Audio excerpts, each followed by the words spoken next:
ଭାଇନା ନୂଆପଡ଼ା ରିଜଲ୍ଟ ନେଇକି କେମିତି ଆମ ଭଞ୍ଜନଗର ତରଫରୁ ମଧ୍ୟ ବହୁତ କସରତ କରାହେଇଥିଲା ସେଇଠି କେମିତି ରହିଛି ମାହୋଲ ଆପଣ କ'ଣ ଫିଲ୍ କରୁଛନ୍ତି ବିଜୟ କେମିତି କ'ଣ?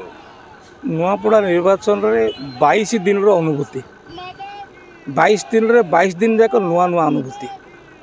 ଧନ୍ୟବାଦ ଦେବି ନୂଆପଡ଼ାବାସୀଙ୍କୁ। ଲୋକ ଏତେ ପରିମାଣରେ ଭଦ୍ର ଲୋକ ସେମାନେ ଆମଠୁ 100 ଗୁଣ ଚିନ୍ତା କରିଥିଲେ। ଆମେ ଯିବା ପୂର୍ବରୁ ଯାହା ପାର୍ଟିରୁ ଶୁଣୁଥିଲୁ ଫୁଲ୍ ଛାପ ଓଡ଼ିଆ ଚାଲୁନଥିଲା। ଆମେ ବି ଖଣ୍ଡି ହିନ୍ଦୀ କହି ଲୋକଙ୍କର ପ୍ରିୟପାତ୍ର ହେଇଥିଲୁ, ଲୋକଙ୍କ ପାଖରେ ପହଞ୍ଚିଥିଲୁ। ଧନ୍ୟବାଦ ଏଥିପାଇଁ ଦେଉଛି ନୂଆପଡ଼ାବାସୀଙ୍କୁ। ଲୋକେ ସଚେତନ, ସେମାନେ ଚିନ୍ତା କଲେ ଯେ ଗୋଟେ ଭଲ ସରକାର ଅଛି, ମୋହନ ମାଝୀର ସରକାର, କେନ୍ଦ୍ରରେ ନରେନ୍ଦ୍ର ମୋଦିର ସରକାର। ଆମେ ଚାହୁଁଛୁ ନୂଆପଡ଼ାର ଡେଭଲପ୍। ଯେହେତୁ କଂଗ୍ରେସର ସ୍ଥିତି କିଛି ନଥିଲା, ବିଜୁ ଜନତା ଦଳର ସରକାରରେ ନଥିଲେ, ସେଥିପାଇଁ ସେମାନେ ଚିନ୍ତା କଲେ ଭାରତୀୟ ଜନତା ପାର୍ଟିଙ୍କୁ ଭୋଟ୍ ଦେବା, ମୋହନ ମାଝୀର ସରକାରରେ ସାମିଲ ହେବା, ନୂଆପଡ଼ାର ବିକାଶ କରିବା, ଏକମାତ୍ର ସେମାନଙ୍କର ନାରା ଥିଲା।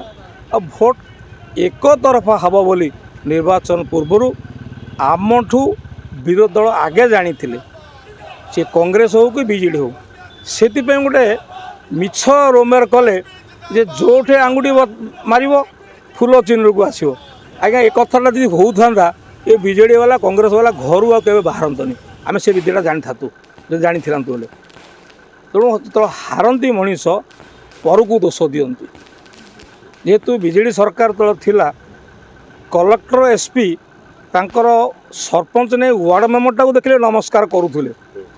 ଯେତେବେଳେ ସରକାର ବଦଳିଲା, କଲେକ୍ଟରମାନେ ଯେତେବେଳେ ତାଙ୍କର ସରପଞ୍ଚମାନଙ୍କୁ ନମସ୍କାର କଲେନି, ୱାର୍ଡ଼ ମେମ୍ବରକୁ ନମସ୍କାର କଲେନି, ବିଜେଡ଼ି ବାଲାକୁ ବାଧିଲା ଯେ ଏମାନେ ବିଜେପିର ହାତ ବାରିସି। ମୁଁ ସେ ବନ୍ଧୁମାନଙ୍କଠୁ ସ୍ପଷ୍ଟ ଭାବେ ଜାଣିବା ପାଇଁ ଚାହେଁ, ବିଜୁ ଜନତା ଦଳର ତମେ ଯେଉଁ 24 ବର୍ଷ କ୍ଷମତାରେ ରହିଲ, ଠିକ୍ରେ ଶାସନ କରିଥିଲ? ଅପବ୍ୟବହାର କରିଛ କି ନାହିଁ ପ୍ରଶାସନକୁ? ମୁଁ ଧନ୍ୟବାଦ ଦେଉଛି ମୋର ମୁଖ୍ୟମନ୍ତ୍ରୀଙ୍କୁ। 1.5 ବର୍ଷ ଭିତରେ କୌଣସି ପ୍ରକାର ପ୍ରଶାସନକୁ ଅପବ୍ୟବହାର କରାଯାଇ ନାହିଁ। ଏ ସ୍ପଷ୍ଟ ଲୋକଙ୍କର ଚିନ୍ତାଧାରା, ଓଡ଼ିଶାର ବିକାଶ, ନୂଆପଡ଼ାର ବିକାଶ ତା ସାଙ୍ଗରେ ଯୋଡ଼ି ହେବ। ଧନ୍ୟବାଦ।